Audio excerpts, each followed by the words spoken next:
Good morning, good afternoon, good evening, wherever you may be. I'm your intrepid host, Mr. David Null, also known as Hawkeye Two Feathers. I greet you with the love and the honor and the respect that you deserve from the infinite creator. I pray that each and every one of you will continue to accept and receive the blessings and the healing and the knowledge from the infinite creator that is always available out in the cosmic energy, out in the quantum field, out in the quantum universe. So, with that said, speaking of things about, and I have done a couple of videos recently, and I usually broach this subject towards the end of the video after an hour and a half or whatever. And I've been getting my little angel messages and kind of getting poked in that I need to have a separate discussion about this um, on a separate video. And so it's not tagged at the end of a video, but it's the beginning of. So, anyway, here we go with this. Do our um, expectations and observations affect our perception of something? Now, science has already stated that, and let me give you an example. For example, there were several scientists who were working with laser beams, and they were trying to achieve a particular thing with the laser. How fast was it? What was its reaction time? So there are guys in America, three different places. There are guys in England, one or two places. There are people in Germany, one or two places, Switzerland, and they're all conducting a very, very, very similar experiment. They're so similar, in fact, that one could almost say they were identical. The difference that what these scientists realized were the difference in the experiments were the people conducting the experiments and observing the experiments. So even though they might just be milliseconds or whatever it was, there was a slight deviation, really close, but slight deviations. And the only thing that they could conclude scientifically was that we, as individuals, when we observe a thing, we can affect it. Now, that's some interesting stuff. That's dealing in the quantum. But one of the things that we need to understand, especially in the realm of shamanism, but also in all realities, in any faith or religion or whatever, it's always good to understand that there are deeper things.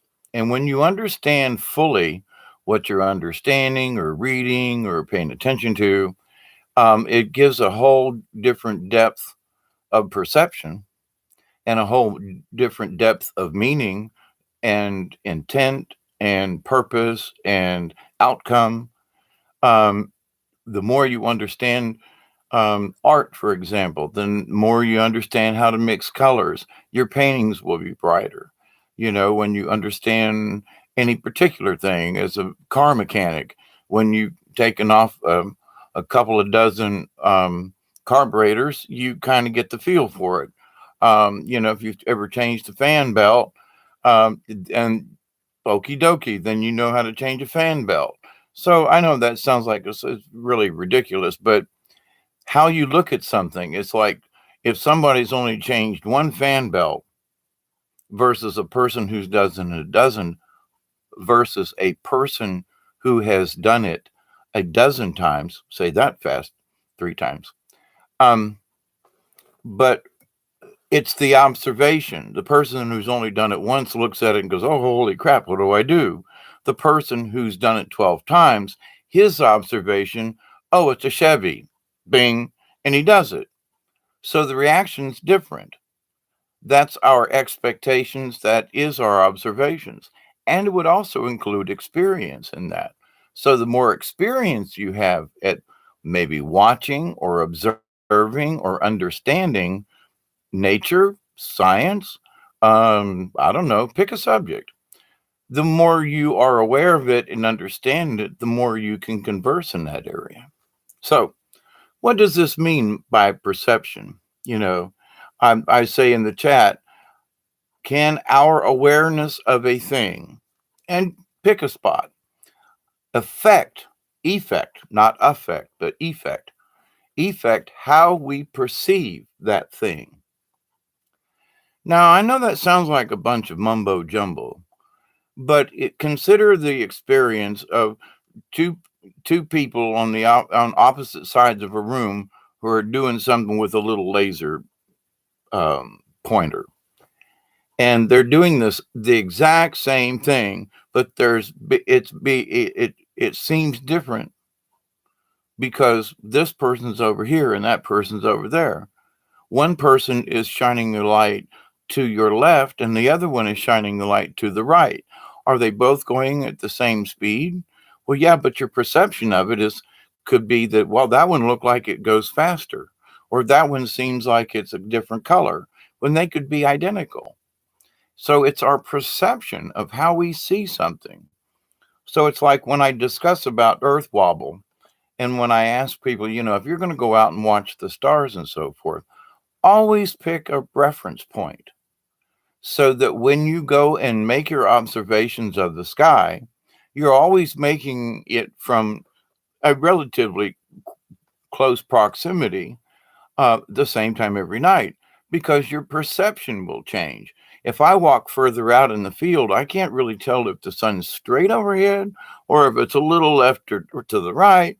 But when I stand up next to the house and I see the edge of my roof line, I know that's straight over my head.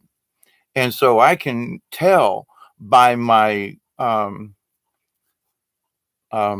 observations and by repeating the observations from the same location so that my perception stays relatively the same, I am able to observe changes in Earth's wobble and with other things.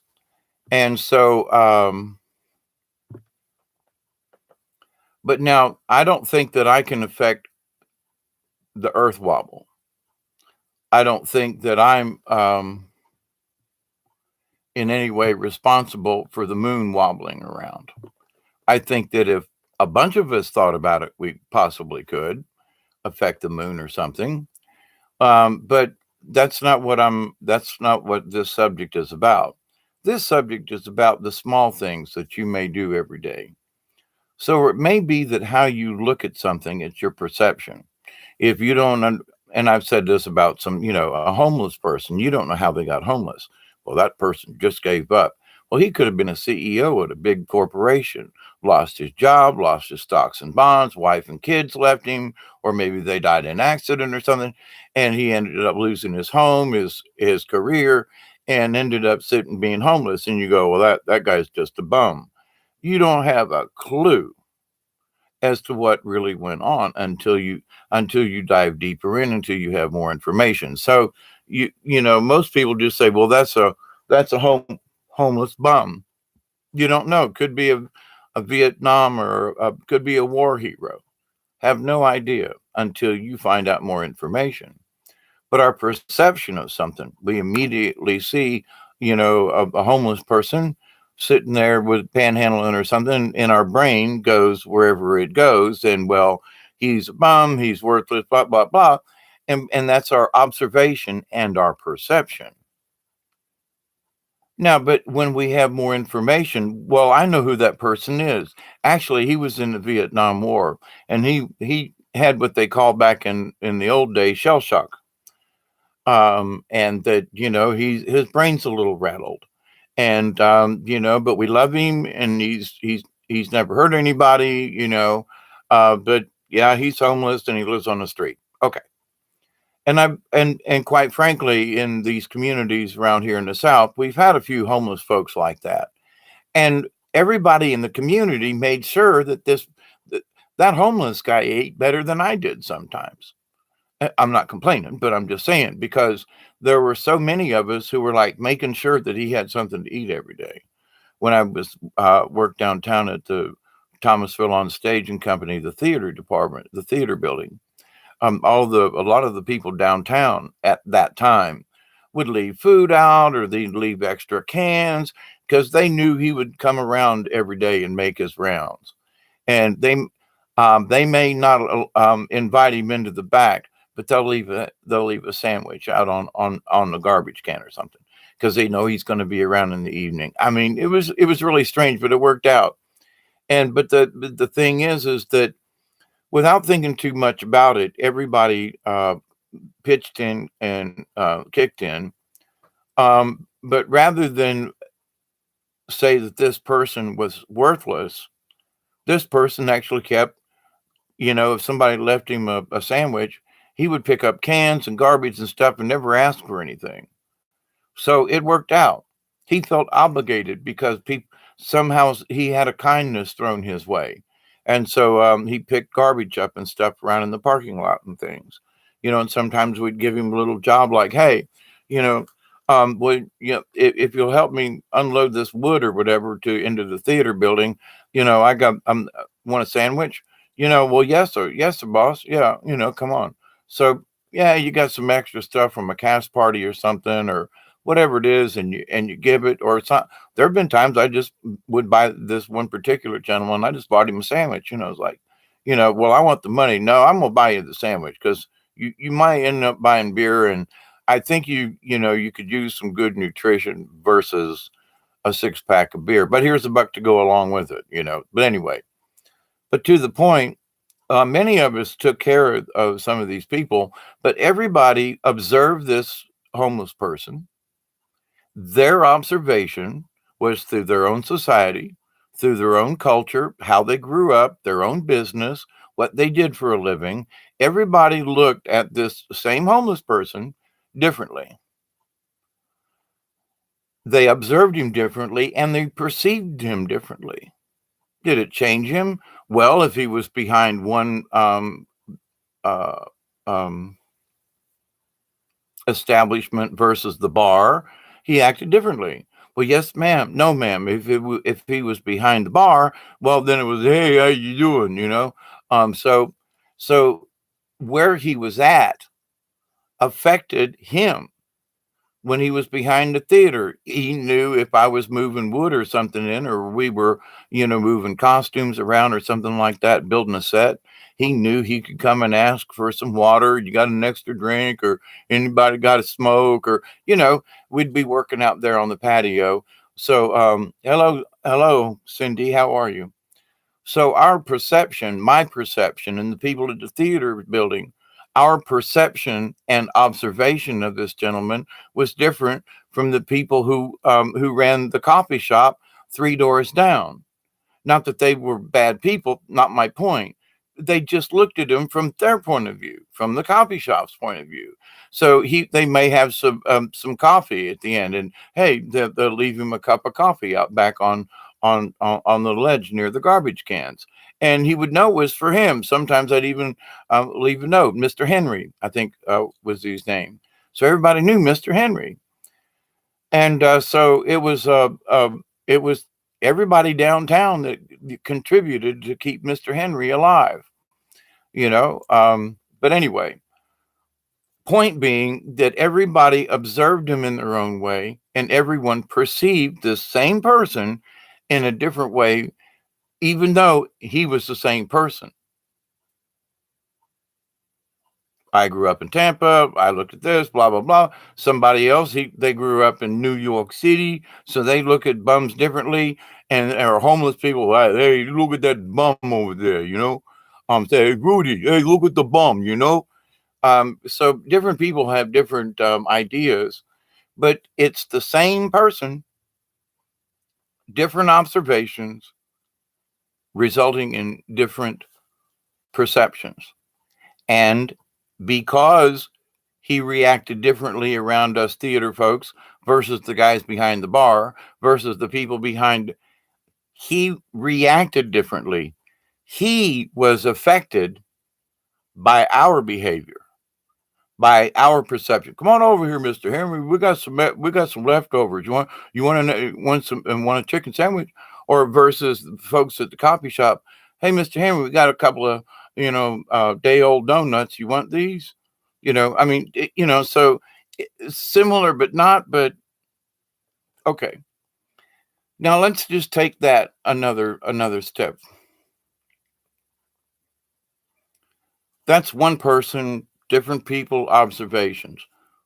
Talked about the science, and science has proven this, that by observing the experiment, the people and the number of people observing the experiment can have an effect on the experiment.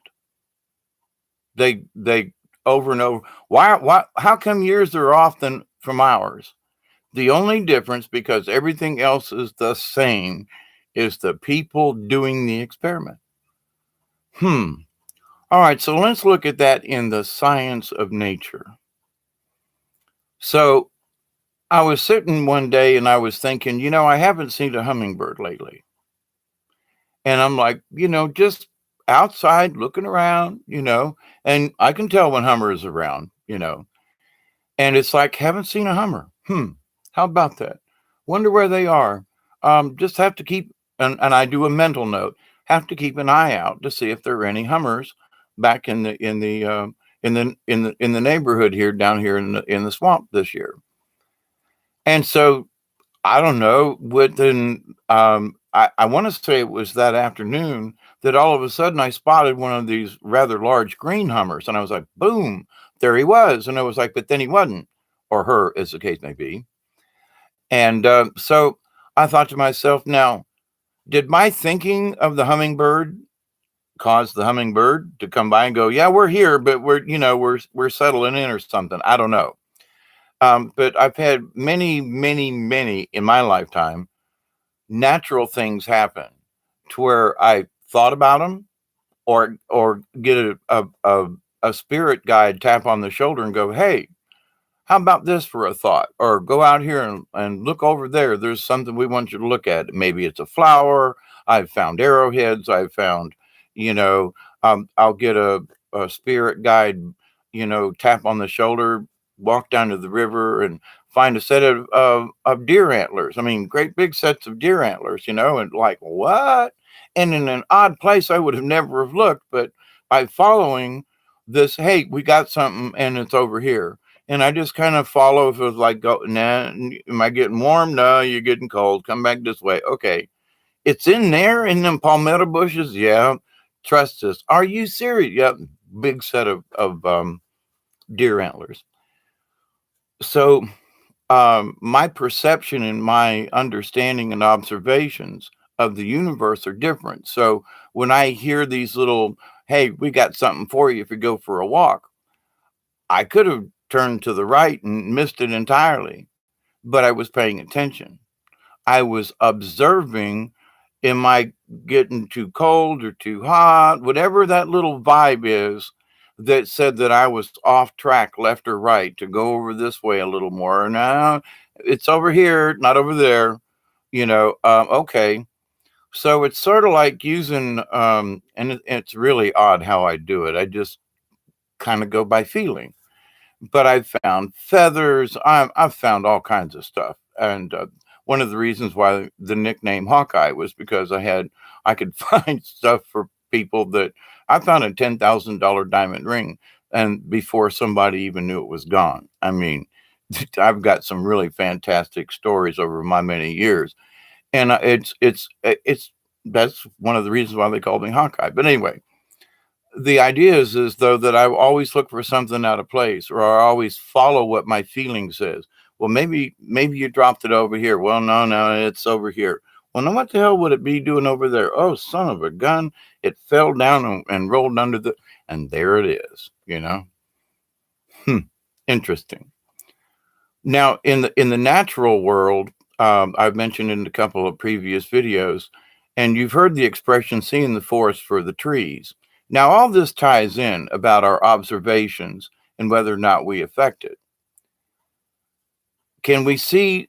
I look at a forest now, and all I see are separate trees. I know the forest is there, but where some people will just say, "Well, that's just a bunch of trees," I see individual trees in the forest. And it's just like, well, wait a minute. It's a different set of paradigm. It's how I observe and how I perceive.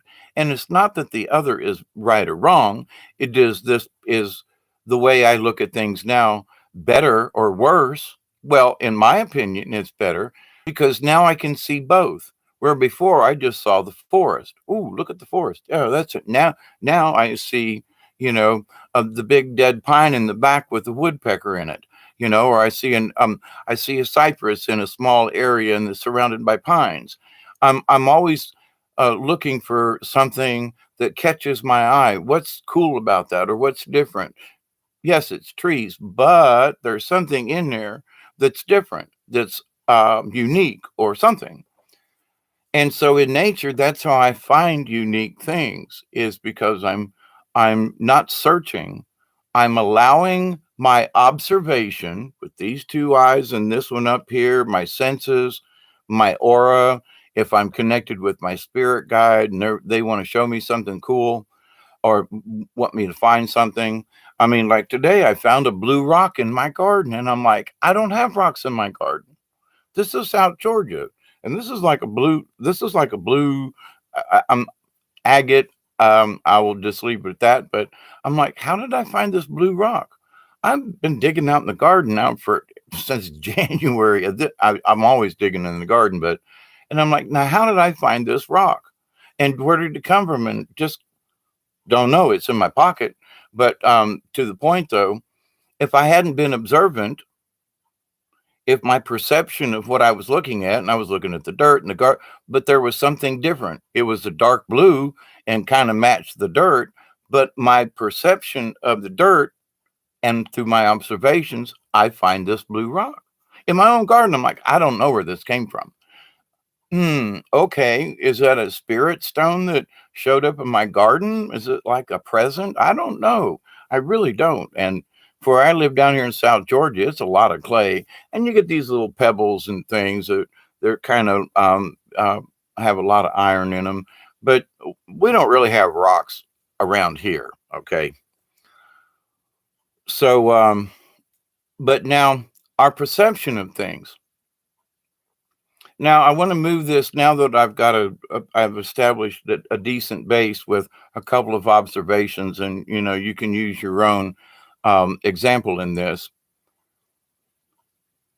If somebody's asking for a prayer, if they're praying to God for whatever, a miracle. They're praying to God that, I want this or whatever. And in the previous video I said, they they've asked, and a poor example, but I'm using it again because it kind of sort of works. I want a car. I need a transportation. Okay, fine. But in that, in your mind, you're thinking, I want a green Ford. I want a blue Ford. That's what I said. I want a blue Ford. But instead, you get a green Chevrolet. Now, and your brain goes, well, that's not what my perception is. In wanting a vehicle, in my brain, I'm perceiving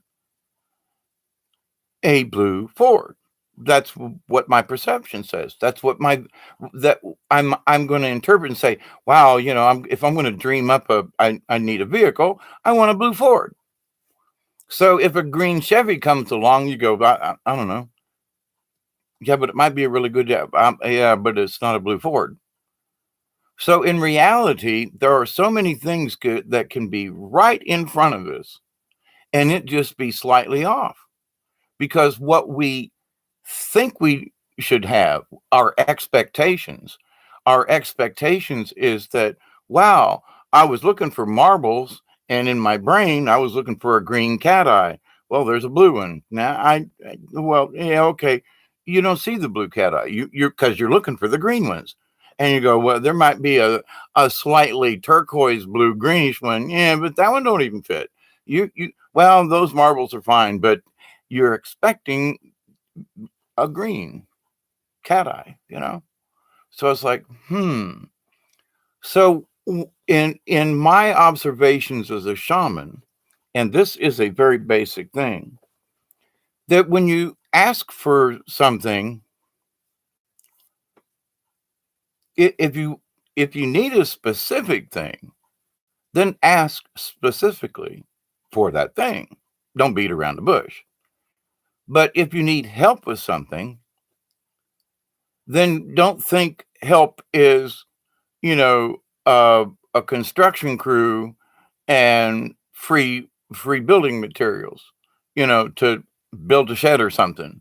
Maybe the help is in a couple of neighbors, and you buy a 12 pack of beer, and you have a cookout, and you have an old fashioned barn raising. You know, so your perception of how to get what you want is, or what you think you deserve, or what you expect. So it's like, well, I want, I really want this great big barn, and I want it with lights in it, and a floor, and it's going to have these little windows. And it's like, yeah, but what if you get half that size, but you could build on? Well, I don't know. That's really not my dream house. So, but you're getting a shed or an outbuilding or something. Well, I don't know. I just don't. I've seen people like this before, but that's not what I expect. So I'm going to give you this for free. Well, that's not what I expect. Now you turn around and bitch because they don't get anything. Well, I asked, and I've asked Creator, and I asked God, and I'm just not getting it. You're not, yeah, but you've had several opportunities I've seen other people offer you, and you turn them down because it's not what you expect you should get. It's your perception. Well, somebody's going to give you a car. Oh, I need transportation. Oh, yeah, but I was really looking for a blue Ford. Well, I got a red Toyota. No, I was looking for a blue Ford. Well, I got a green Chevy. Yeah, I was looking. You know what I mean? I've met, seen, and been around some of these type of people. Now, in the realm of spirituality, there are folks who are out there, and I kind of want to tiptoe around this a little bit because I really don't want to make any kind of accusations. Somebody's trying to be a particular way. But in the video I did earlier today, I think there are people who talk about the event. They talk about these cosmic changes and timelines. And I think that their perception of something is what that must be it. And that their observations, oh, well, I've been watching this and I've seen this, and oh, there was a gap here. That must have been a thingy. And what if the lights just went out for 2 hours? And, instead of that was the timeline shift. Just saying, not trying to be belligerent, but there are lots of other reasons for things. And a lot of folks are expecting too much at these times with the event, with the cataclysms, with the end of the world revelations. So, and now there are a lot of people who are not Catholic, a lot of folks.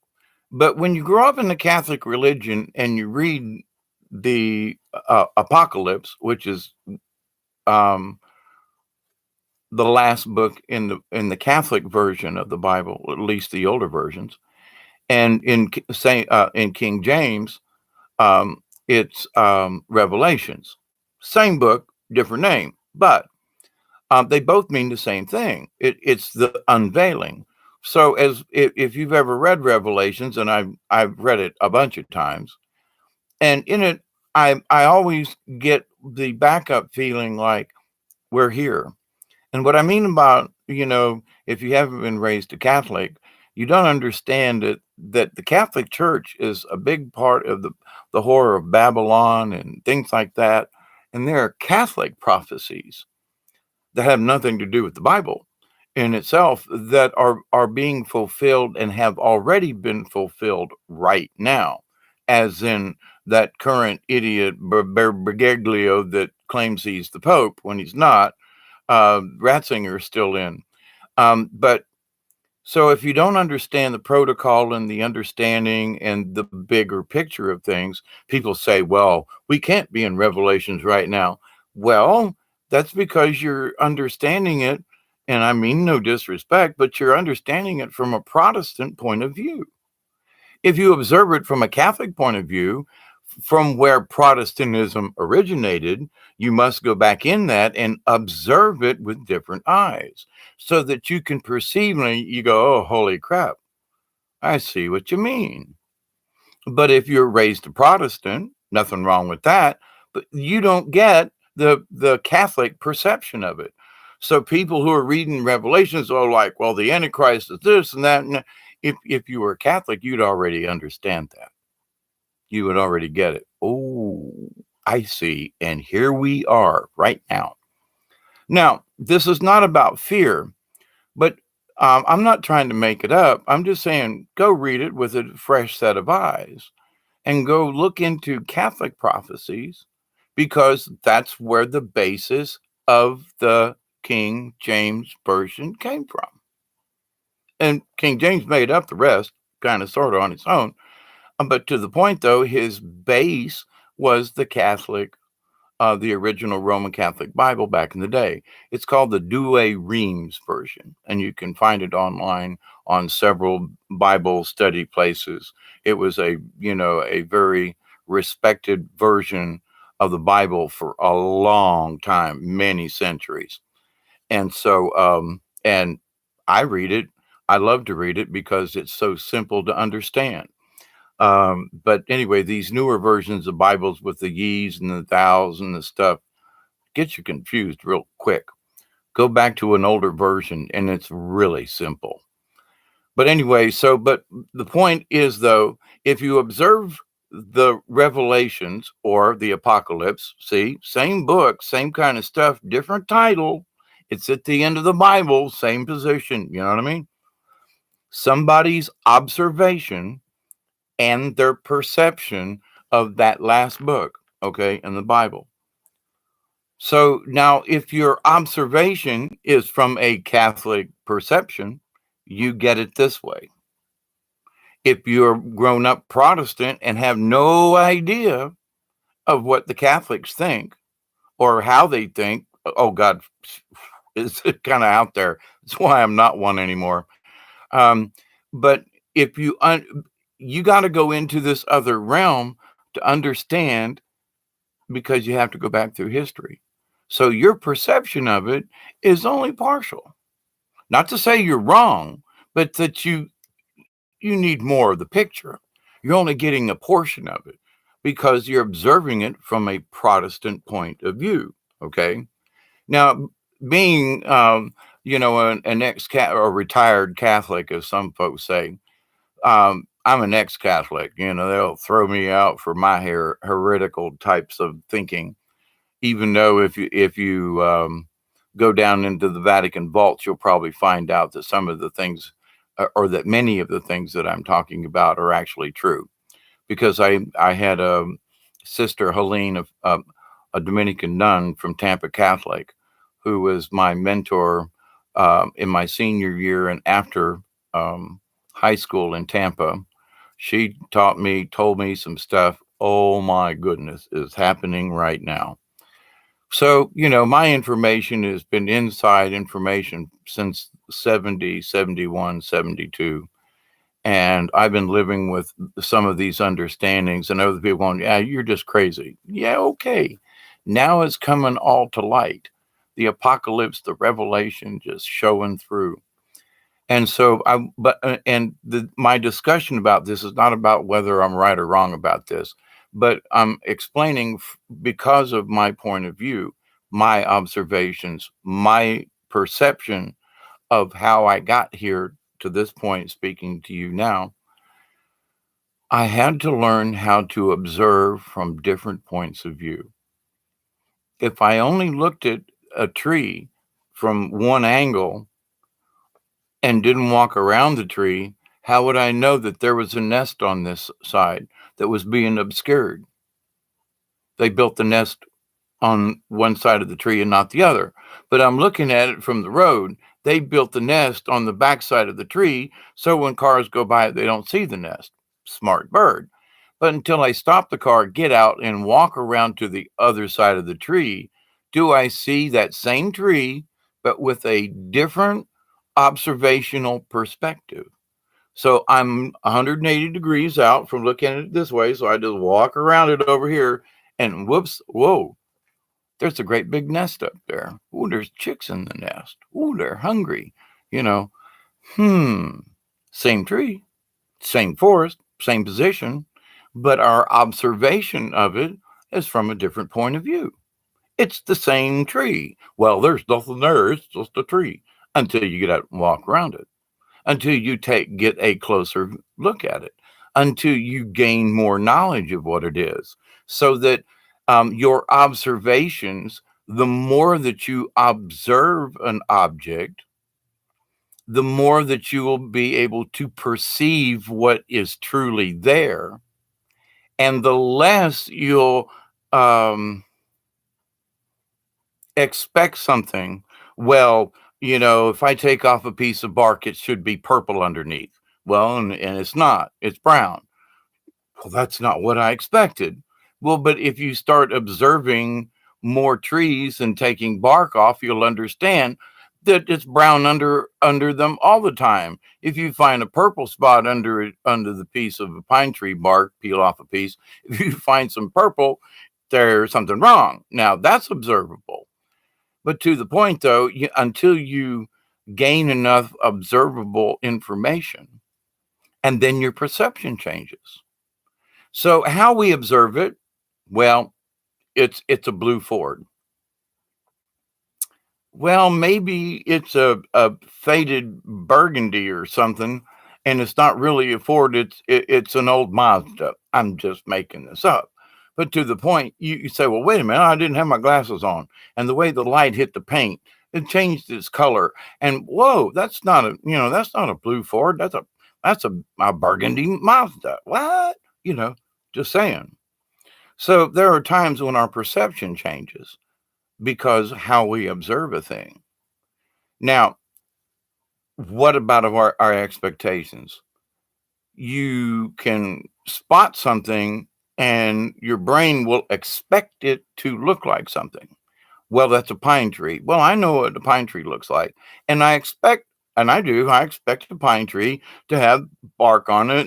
And this is the way the bark looks. And, different trees the bark will be in bigger patches or smaller.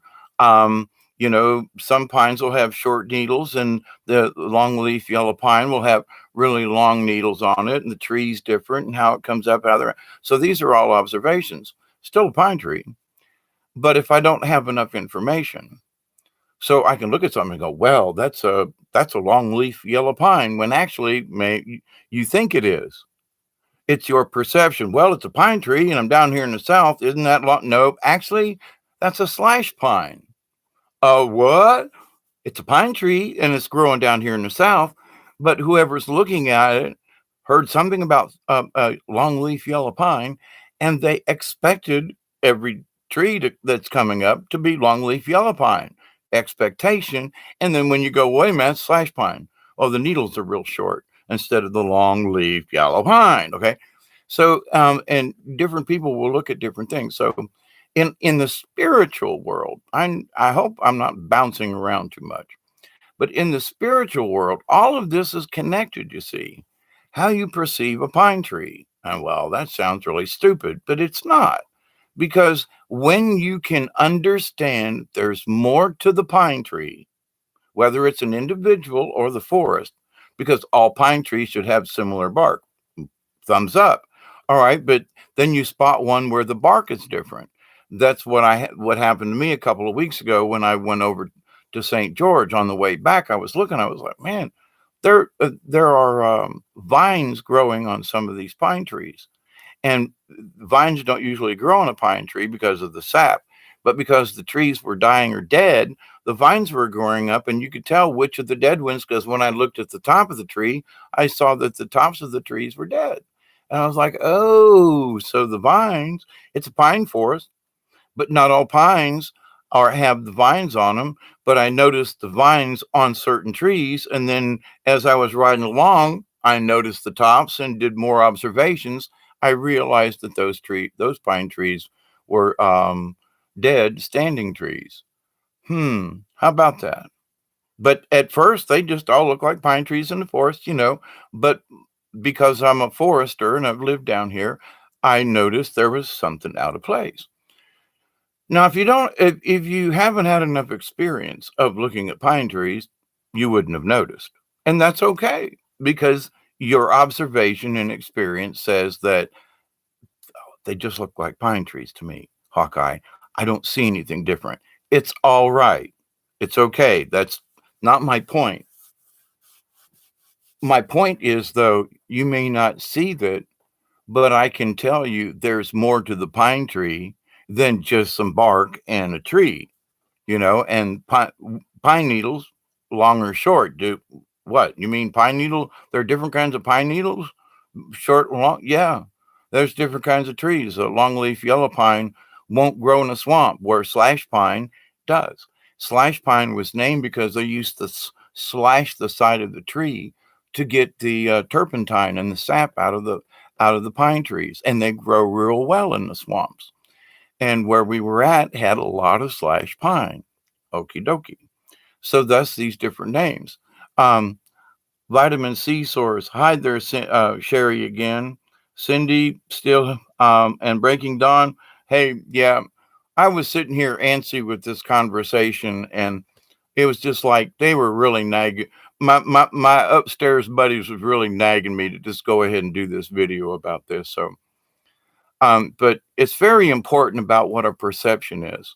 So you may have made your mind up because you observe certain facts, and everybody else is crazier than a bed bug, and or you don't get what they see.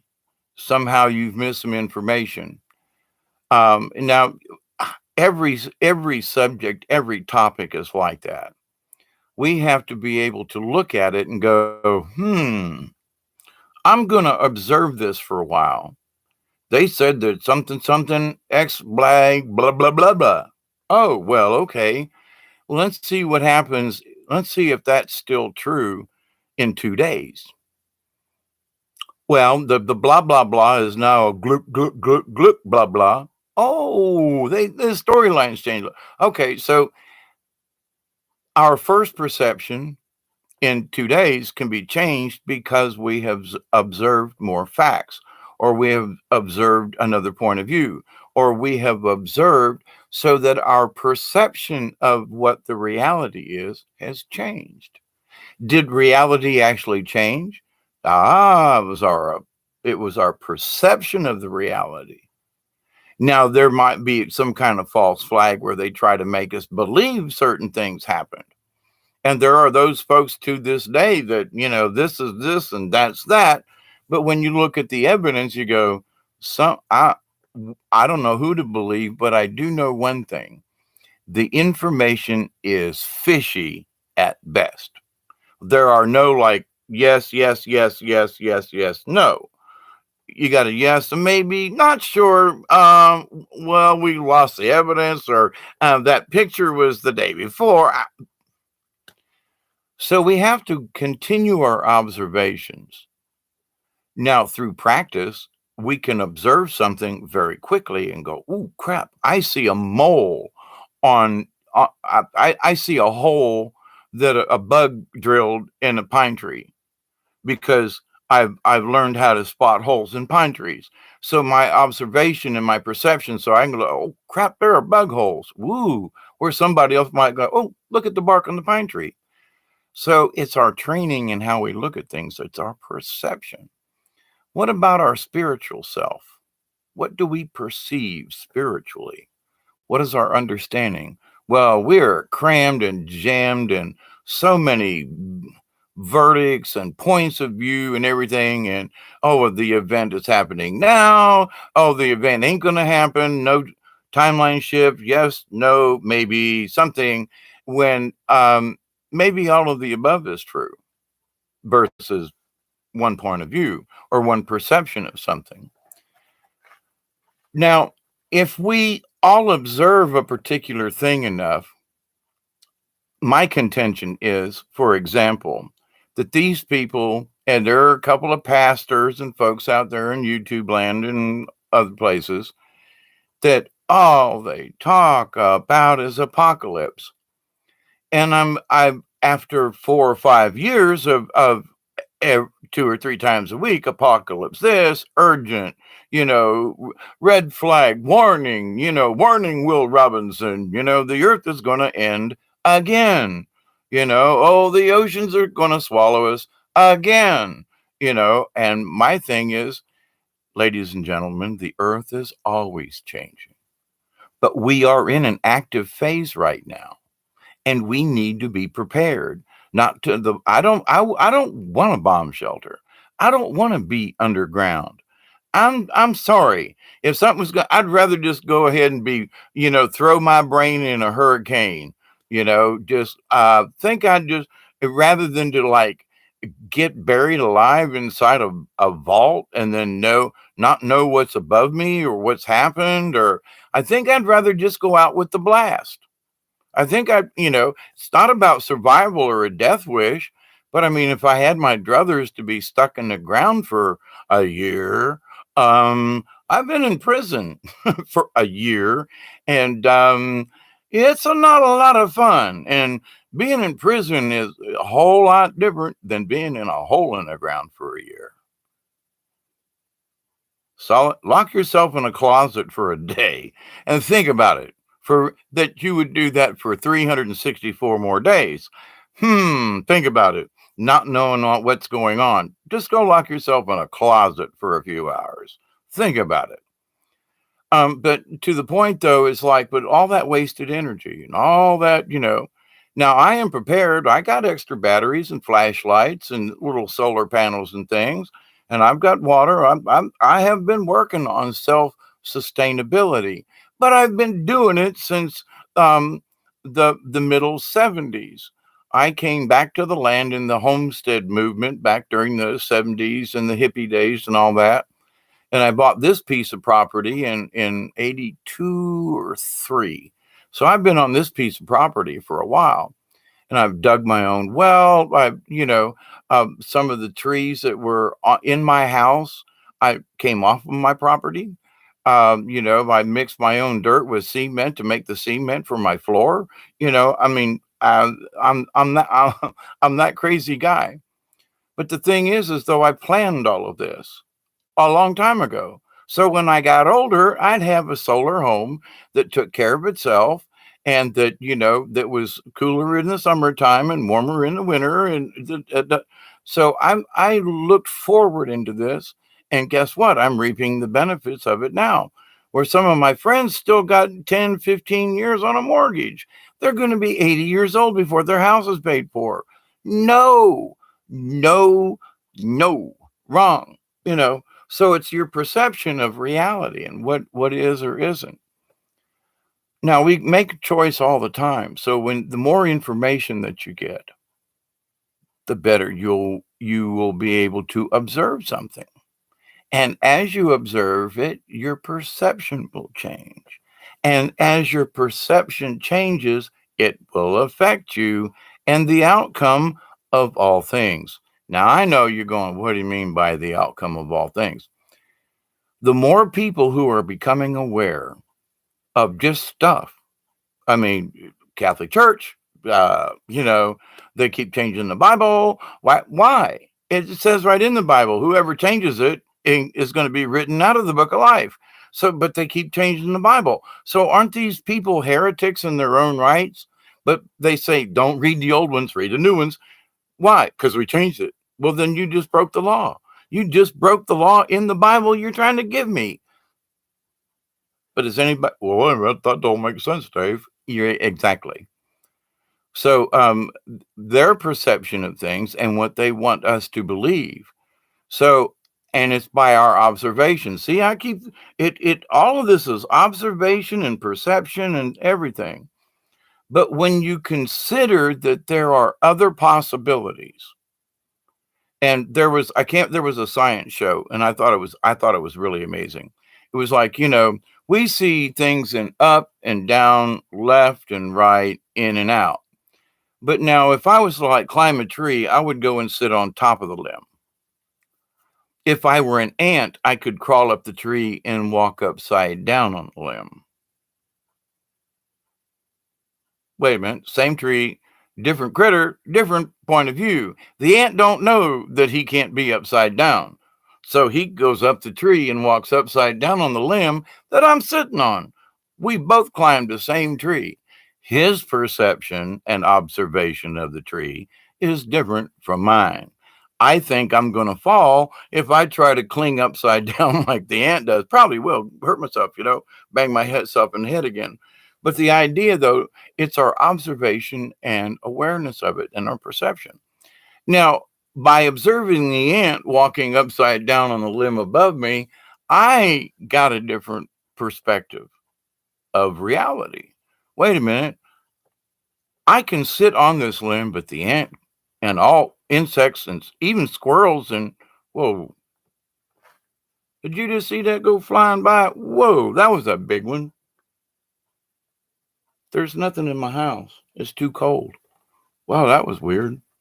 Wow, that was a big white thing. Anyway, hi, whoever you are, come back and visit. Yeah, more orbs, more orbs coming across the screen tonight, maybe. So and to the point though of understanding that there are orbs and other realities, and the other videos I've done about the orbs in Ohio and the sphere being, and the pictures I've taken of the different orbs at the Flint River and so forth, that explains to me and proves to me that there are different realities. So when I understand these different realities, what I thought they looked like, what I thought they looked like, and what they actually look like, my perception of it is like, so when I first saw them, I'm like, what the hell is that? That can't be anything. Um, so because I didn't understand it, and it was out of my realm of observation, well, not my observation, but my perception of things, I was like, that can't be happening. And then till I had proof and I could, well, wait a minute, I did see that. I've taken several pictures of those orbs, and they are swimming around my head and around the camera. They really are moving because I take pictures in succession, and they really are different colors, and some of them really do have faces. Oh my goodness. Now that's another perception by my observations. But if I say, nah, it just can't happen, those things can't exist. Sorry, but I can't believe it. Ghosts aren't real, spirits aren't real. So if you've made up your mind about that, then how can you understand anything else? How can you understand, the true nature of the universe, and that we are spiritual beings and we're made of light and energy, and we have a soul, and when we leave this body, we get to go someplace else, and hopefully a lot better. Well, I gotta say that hopefully a lot better than this place. There are some really cool places on this planet. It's other people in crappy situations that ruin it here on this place.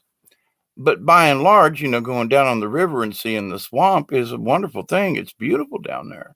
So there are absolutely wonderful places still left on this planet, and that are spiritual and energetic and natural. Um,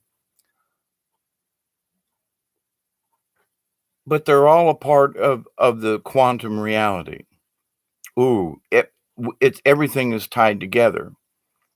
So if you're a shaman and you're trying to understand that all things are tied together, every time you look at a leaf, you look at the leaf in the morning with dew on it. You look at it in the afternoon where the sun's dried it out, and then maybe it's a little shriveled a little bit because it's heated up. Towards the evening, it's opened back out, and it's starting to shine again. And at nightfall, you can't see the leaf at all because there's no light on it. And it's like, but the leaf is still there. Well, but it's transitioned simply because of the position of the sun and where the planet is. It's changed our viewpoint of it, which is one leaf, but as we watch it, as we observe it, the effects of what we observe affects how we perceive it. And it goes round and round. Everything we observe is affecting how we perceive things. But when we reach a certain red pill stage, and pick your topic. It's not about 9/11 or, Sandy Hook. It ain't about any of that. It's that you must accept that there may be several other points of view on this.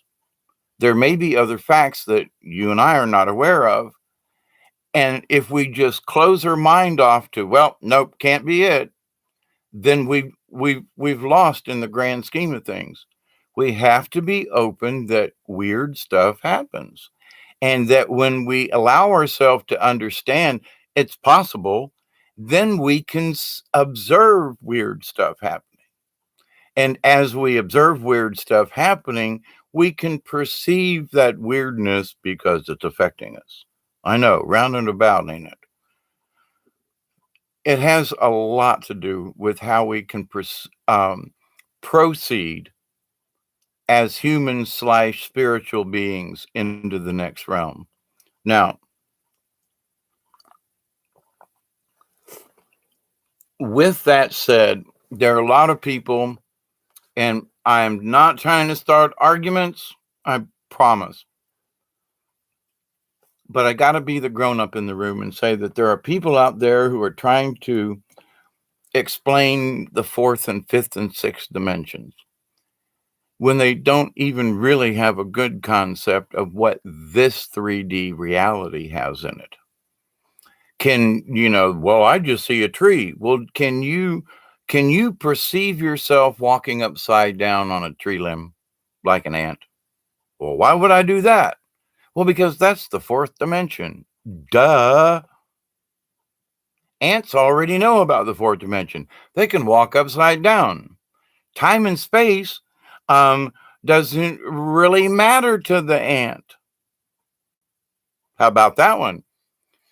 So are all bugs in the fourth dimension where they can walk upside down and we can't?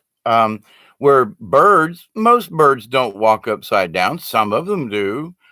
Some woodpeckers will literally walk around, a tree limb. Does that make woodpeckers interdimensional? In some realms, I would actually say that's true about some woodpeckers, actually. And they call them, in old traditions and old legends, they're called the hiding birds. Different topic. Actually, that's a really good story about them for a different time. But anyway, so people are trying to explain something that they think they've experienced. They've observed certain things in their reality, and through their own expectations of what they perceive it to look like, not that it does look like it, but that they perceive they think it should look like. And I go back to, well, we're going to give you a car. So in this person's mind, the car to them is a blue Ford, when actually the car is a green Chevy. Well, wait a minute, that's not my vision of what a car is. Well, but that's not what my vision of fourth dimension is. You follow me? Somebody else might see the fourth dimension as a blue Ford.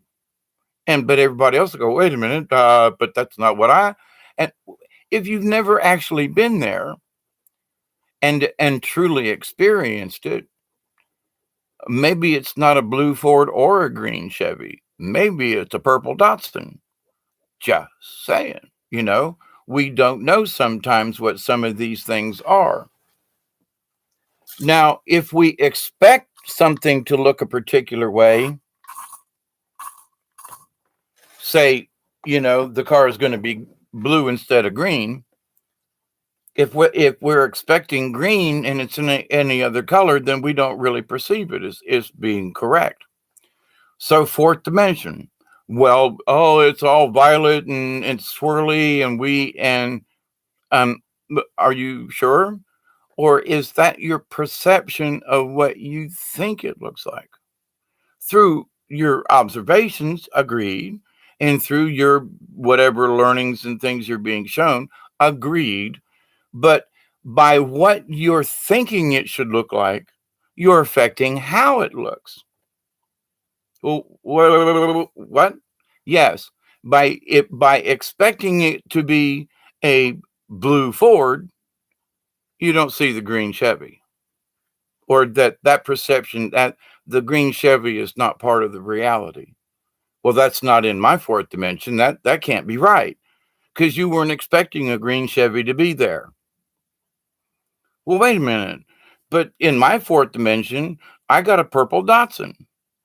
But wait a minute. Are all of us wrong or are all of us right?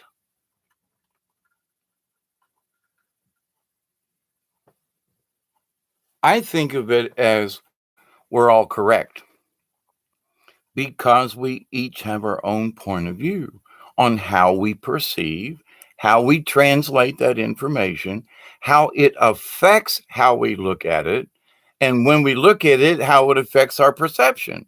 I mean, it's like every as you're looking at it, your brain's going affect, observe, affect, perception, change. I mean, this thing's going on all the time with our brains and in the quantum and in reality out there in the universe. It's this thing is like a pulsating throbbing thought, you know. And so when you understand that we're a part of it, it becomes a living breathing thing, not like the digital AI. Hi Bob, coffee break. But not like digital AI, not at all, because it's ones and zeros and it is digital. But in the real world of the universal code, it expands and contracts, it breathes. It's like individual cells in the body when you look at them all run around and the corpuscles, and they're all, moving and doing and jiving and conniving. And that's the universe. That doesn't happen in the digital. It does through the digital, it exchanges, but it's not breathing in life like as in the cells in the universe. All of the atoms, all of the things, all of the things, it's moving, pulsating. The whole universe is like that. Perception, reality. Well, look under a microscope and see how things look on the minute and understand so above, so below, so below, so above. You know, it is the universe. When we see the small things, we should be able to understand that applies to big things too. So, the more information you have to observe, the more information you have to perceive, the more information you have to not expect something. The trick of being a shaman is to not expect anything. If I'm asking, looking for something in the future, we'll say, if I'm saying, okay, spirits, you know, let me know how things are supposed to go coming up. Anything I need to know that I need to share. So I don't sit down and think, okay, are there going to be earthquakes? Okay, is there going to be any volcanoes? Is there going to be any bad weather? No, I have to sit down and blank out all of it and go, okay, blank page. There's just a TV screen. It's on, no snow, but there's nothing on the screen. It's just a screen. And then there comes something there. There comes something over here. There comes something down there. There comes something over there. Oh, picture, picture, picture, picture. Boom. That's it. Oh, that's interesting. Now, one of them might be keep an eye on a particular area of the planet. Something will happen, like what happened to me during the summer last year with the Guatemala thing and and the volcano. That was horrible for me to see in my brain and to see, and it was horrible. I still can't get the visions out of my head and the reality that it actually happened. Um, just be careful what you wish for. But the idea is, though, that if I were to sit down, I can say, well, I want to know what's going to happen with earthquakes. Okay, like us. I'm asking creator or the quantum, what's going on, anything I need to know about in the future. But there are times I don't want to know any. I just leave it open and say, okay, blank sheet of paper, and show me the headlines. Well, watch this over here, watch that over there, keep an eye on that. Okay, and that's what I do. But now, if I were to think, well, I wonder if the earthquakes are going to get worse. Well, now I'm starting to put my own observations, or I'm projecting into that thought when that's not what I need. What I need to do is stay out of it. I just need to be blank. Just allow whatever's out there to come in. Okay. But if I start thinking, well, they had an earthquake again in Florida again, wonder if that's going to happen. Can't go there. I have to stay out of it and just say, okay, show me the planet. Oh, maybe one down there again. Well, that's interesting, but I can't think about it. Is there going to be another one in Texas? Don't want to look. But if you show it to me on a map, I'll go, okay, we'll see. So, but now I'm still learning this, and it's an ongoing practice, because sometimes you get shown things and go, I'm not sure if I'm supposed to pay attention to that. Then 3 days later, something happens there, and you go, oh, that's why you showed me that. Just saying. Um, so, but in my own reality of looking at the future, just myself, what should I do? What do I see? How do I take care of myself? What do I do about the garden? I mean, just stuff, just normal everyday. I'm going to be here tomorrow, I hope, so let's plan.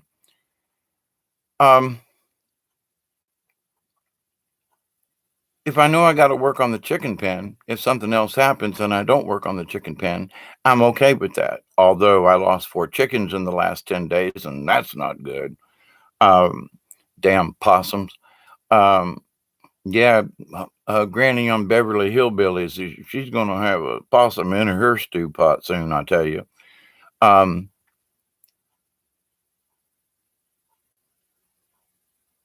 if we ask for something from the universe, be aware that it can come in many shapes, sizes, colors, awarenesses,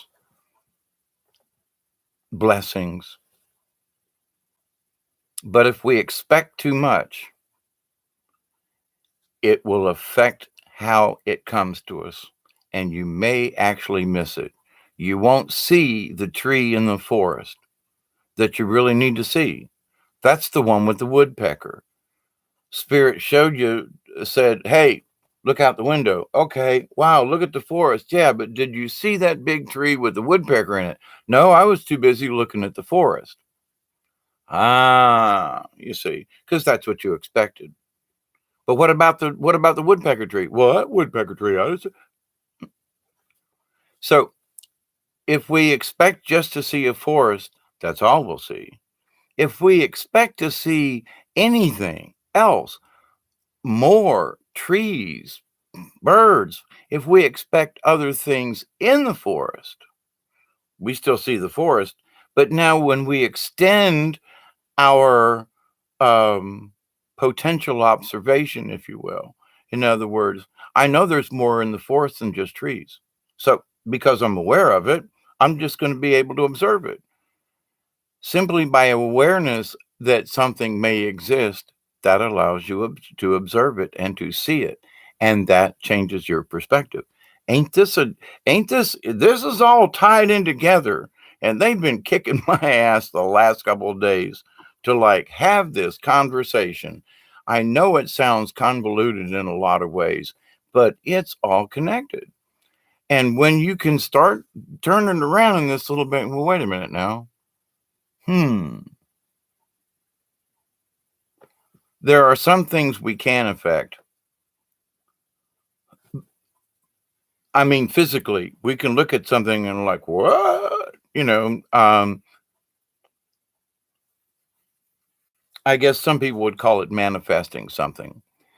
Now, it takes a lot of practice with some folks, but I mean, I used to just, like a cigarette burn and just watching the smoke, and just with my thoughts, I would try to just see if because I know that we generate energy, right? So all I wanted to do was just I did my best to not breathe on it, but try to make the smoke like just a little puff of something, a little bit of energy that would go through the smoke that I could tell that I had actually affected, with an energy to the smoke.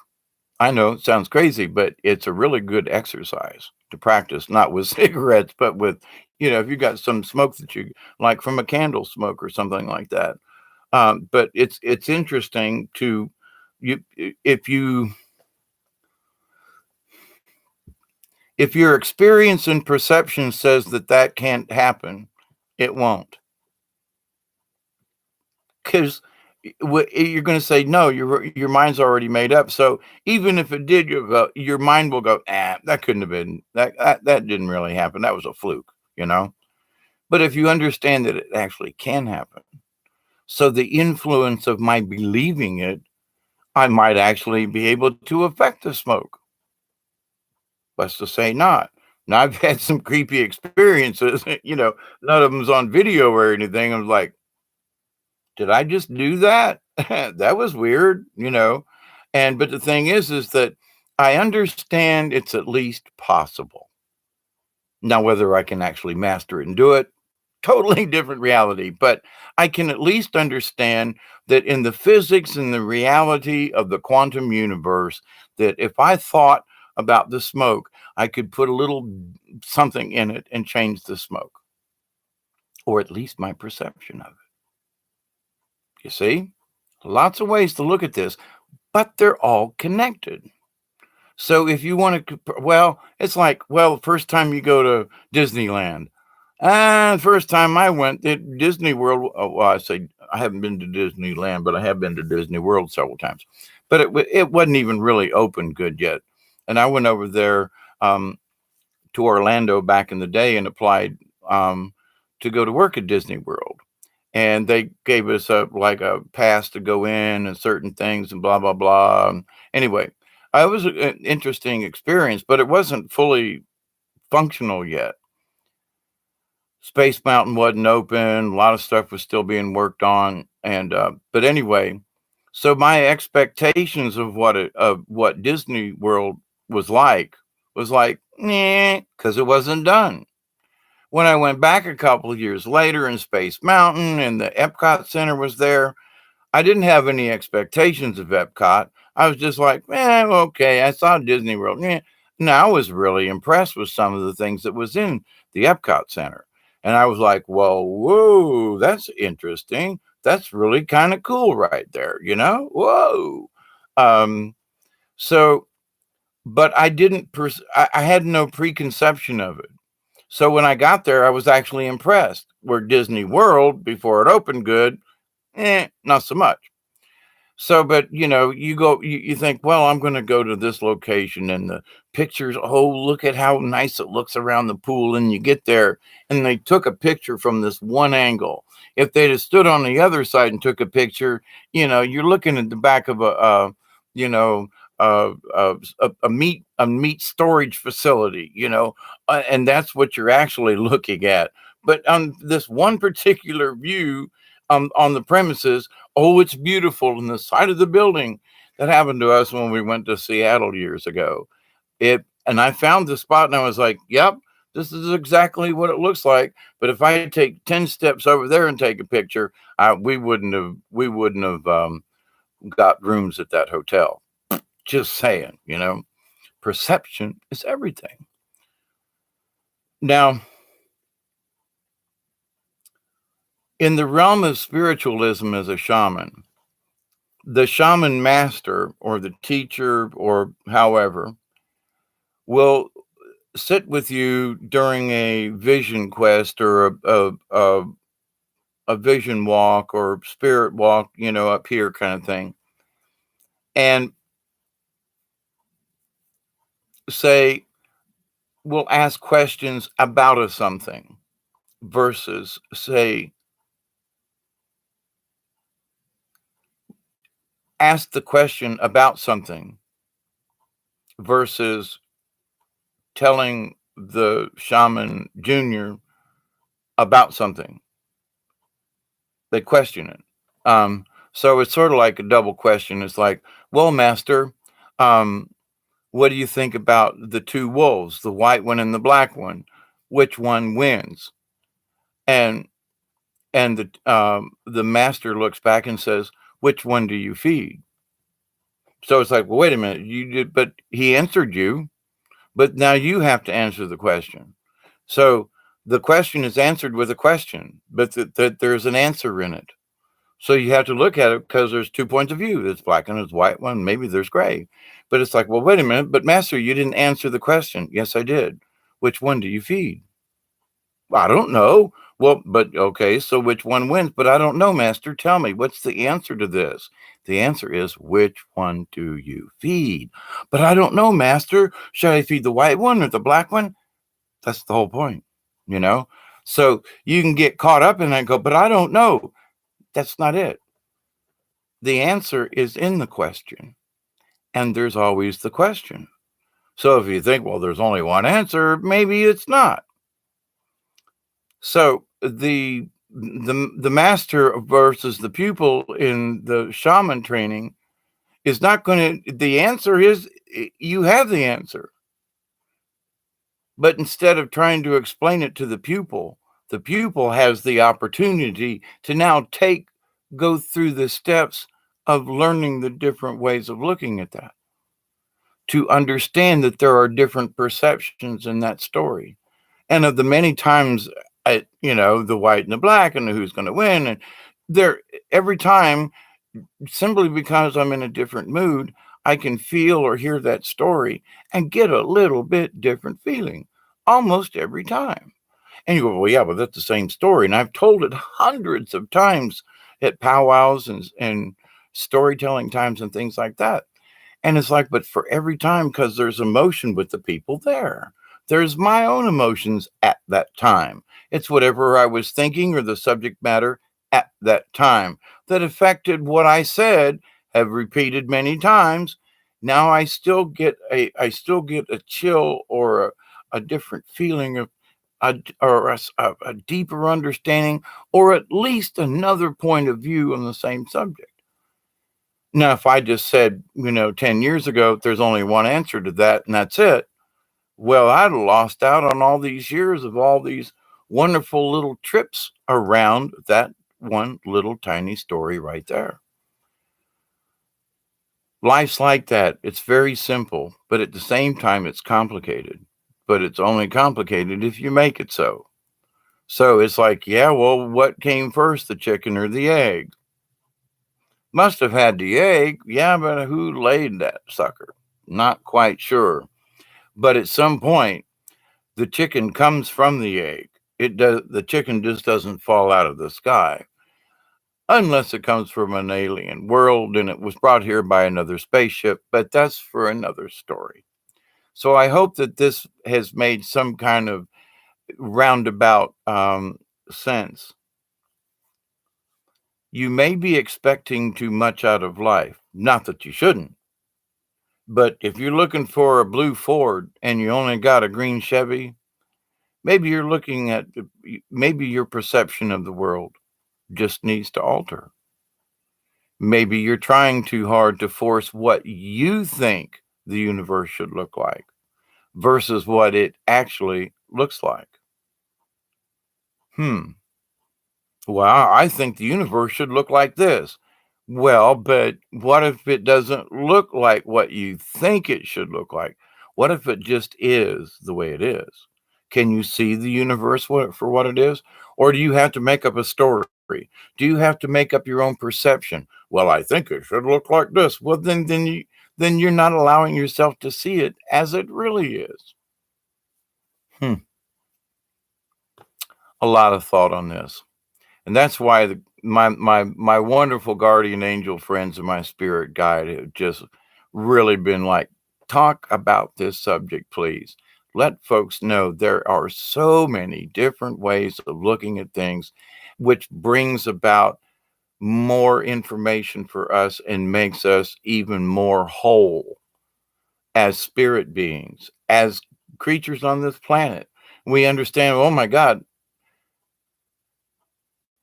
you could look at hell as a nice place to get a suntan. Not that that's what I want to be, but there are people who say, well, hell on earth. Well, if you insist, I'd rather get an umbrella and go get out the sunblock, but if you insist that this is hell on earth, Well, then have at it. If you wish to think that the apocalypse is nigh and that the planet's going to flip upside down, stop thinking it, because that's not what I don't want that to happen. And the more people want to think that the planet's going to flip upside down, we could actually make it do so. And I'm going, no, y'all stop that nonsense. Look at it for what it is. Apocalypse, Revelations is exactly that. The truth is being revealed. 1,000 years of peace on the other side. I think we can do better than that. But I think we need to continue on with the peace and harmony between individual beings and just keep expanding that, because the universe is feeling it. Human beings are feeling it. We are having a difference. There are folks out there that's going, all these people that are selling hopium. Without hope, what do we have? Despair. My choice, hope over despair any day of the week under any circumstances. If I got a hole in my boat and it's slowly taking on water, I'm going to look for something to plug it up. I'll take my shirt off and stuff it in the hole. I'll put my finger in that hole. I'm going to do something. But if I just sit in my canoe and go, oh my God, I'm sinking, I'll sink. Plain and simple. If I don't try to bail the water out, oh, I'm sinking. Maybe not. Maybe I'll stick my big toe in the hole and bail with my hands, and I'm not going to sink. I'm just going to take on some water. Well, but there's a hole. Aren't you going to sink? Well, no, because I chose not to.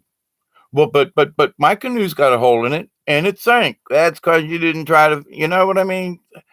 All different kinds of things in life and ways of being able to explain it or look at it from a different point of view, a different perspective. But if you're only looking at a tree from one side, then you'll never see the nest on the other side with the baby chicks in it. You know, you gotta walk around the tree. You gotta walk around life. You gotta walk around a subject. You gotta walk around and observe, because if you look at it from only one point of view, you really don't have the whole picture. So with that, after an hour and 22225 or something like that, let me read up here. I forgot about it after a while, but let's see. Hang on, let me go back up. Miss Cherry Sherry.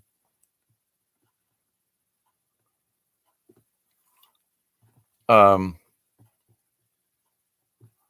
I like watching and observing people, and I think I'm perceiving something and seeing something different. My friend uh, So when we were trying not to eat so many, friend lived on bananas. Is that what it is? Suddenly, I noticed people passing us had bananas in their cart. Then they seemed to be circling us. Then one cart with three bunches parked right in front of us. I started thinking, this is just a coincidence, but every time we went out shopping, this phenomena kept happening. About the bananas, that's interesting. Um, I forget about it after a while, but it did change my perception. So yeah, I like experiencing different. Can remember living in the city. One time, food was tight. Suddenly, someone showed up at my door with fish they just caught. That happened to me last week, as a matter of fact. They looked like we were not sure what brought them to my door, and asked if it was okay. I've never been to Disneyland, but I've seen some other wonderful things. Yeah, I was just trying about the Disneyland thing. Was just that my perception of it was like, woo, this is going to be so cool. But we got there and it wasn't done. And they were still constructing.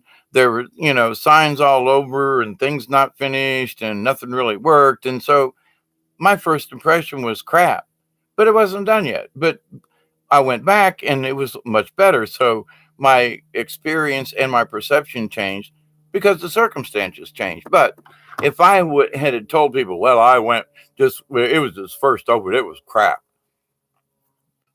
That's one point of view at one time at one place, and. So we have to look at things in a better perception. So Miss Sherry and any and everybody else out there,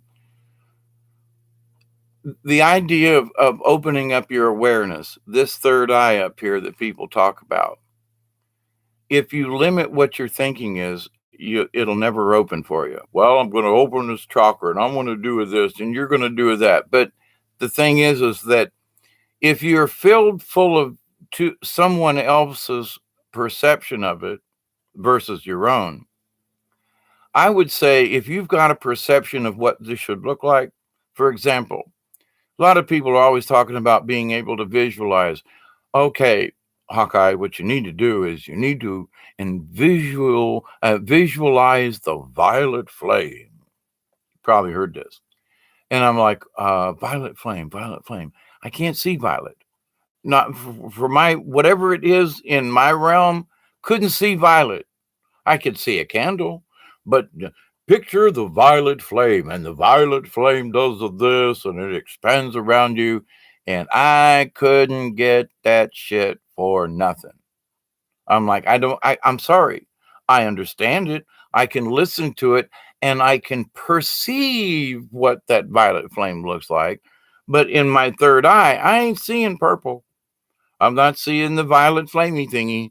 I can visualize, not, I didn't see it, but I can visualize in my own way what it feels like to have these energy waves um, surround me, of different, from different ceremonies and things, you get these energy waves anyway.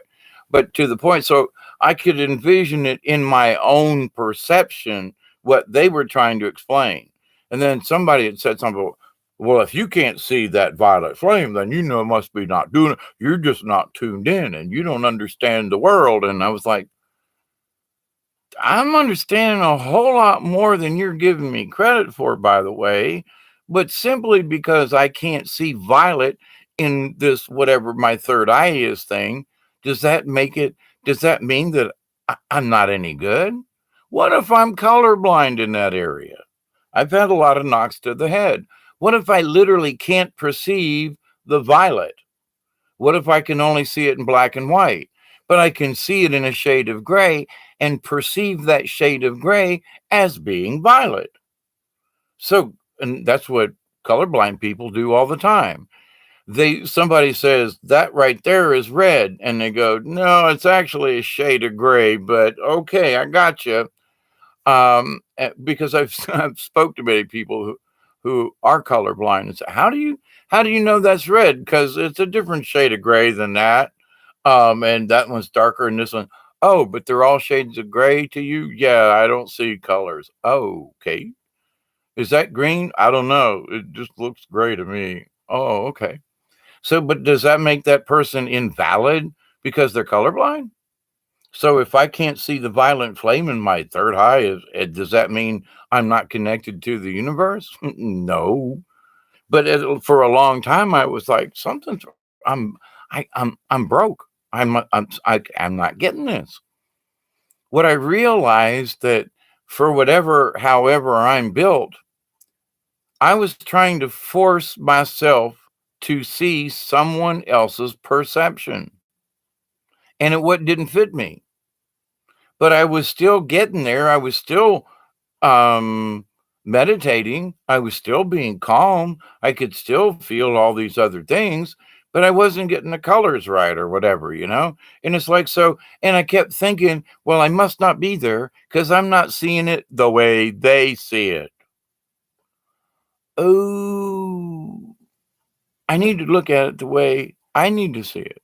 It's my view. It's my perception. I'm the shaman in training, and maybe I see it in a different color. So, but if no shaman would say, well, if you don't see a red one, that you're not seeing it. No, never. They wouldn't say that. No, they would say, what color do you see? They wouldn't say, well, it's got to be red. No, they would ask, what color do you see? They may say, do you see red? Because it's just a question. Or, but to plant it in someone's brain that you must see red, and if you don't, well, then you fail. That's where I got to say, hang on, because it might look chartreuse to somebody else. It might seem purple. It might seem black. It's their perception. So, because I've had brain damage, with all the conks on the head, yeah, another 2x4, yep. Um, but so maybe I can't see the violet flame. Does it mean that what I'm seeing is wrong? No, it's my perception. But for a long time, I felt like I can't qualify because I can't see it their way. All these other shaman folk, and well,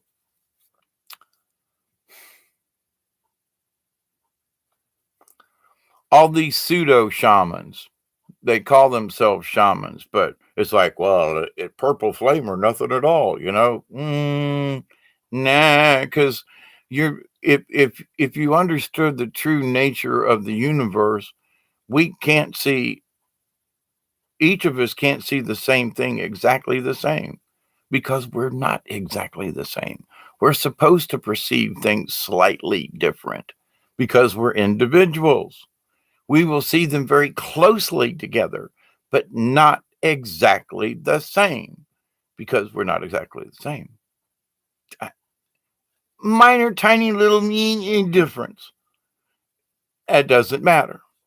We have to understand that the differences are a good thing and that our perception of them, we must keep an open mind to these things. When we close off our brain and go, that can't exist, then a lot of other things are going to fall in that category. So you got to keep an open mind. And like I'm trying to explain, maybe if I say, you see a purple flame or you see a light, or I try to say, well, yellow light like a candle.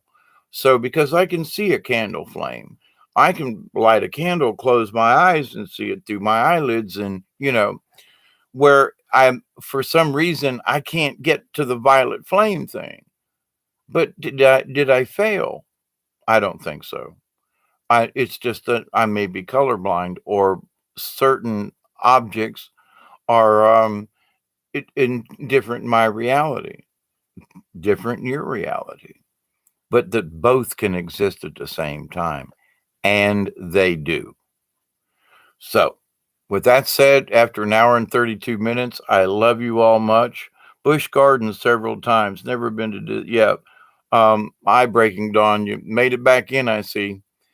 Well, anyway, I think that this is a very deep subject and could go on and on and on and on, but understand the basics. What you see up here is your perception. Allow it to come in. Allow the spirits to show you what it looks like. It may be different from somebody else's, but it may be very similar. So it doesn't mean that you're wrong. It means your reality, you're shifted in a slightly different way. That's a good thing. So keep up the good work, my friends and neighbors, because we are making a difference in this universe. We can see it, we can feel it. There are a lot of people out there just in this last few days who are saying there's something big in the air and they don't know what it is. But everybody's feeling it. Something is changing, something is happening. Is this the event? We're already in the event. Every day is an event. Every day is a learning. Every day, so and every day the climate changes. Every day Mother Earth changes. It's what we do. We grow, we learn, we change. We allow ourselves to understand different things and change our frequencies. So, with that said, continue to spread the love, the honor, and the blessings between each and every one of us. I ask that peace be upon you, your friends, your brothers, your sisters, your friends, your relatives, and all of your relations. I wish peace upon you, upon your soul, upon your higher self, and all of your guardian angels. Thank your guardian angels. Every day say, thank you, guardian angel. Thank you, spirit guide. Thank you, creator, for all things, seen and unseen. Thank the creator that they will allow you to see the things that are unseen. I continue to pray that each and every one of you will accept and receive the healing and the blessings of the universe. I continue to pray that each and every one of you will accept and receive for your friends, your relatives, your neighbors, your relations, that they will continue to accept and receive the blessings, the healing, and the wisdom from the universe. I continue to pray that each and every one of you will continue to understand, continue to accept, receive the wisdom, the healing, share it with your friends and neighbors, continue the love and the compassion between us. And with that, I say TTFN from South Georgia to all of you. Cosmic hugs to you and yours, and may you have a good Easter weekend. Be safe, be strong, be compassionate. Until next time, it's TTFN from South Georgia. Ta ta for now.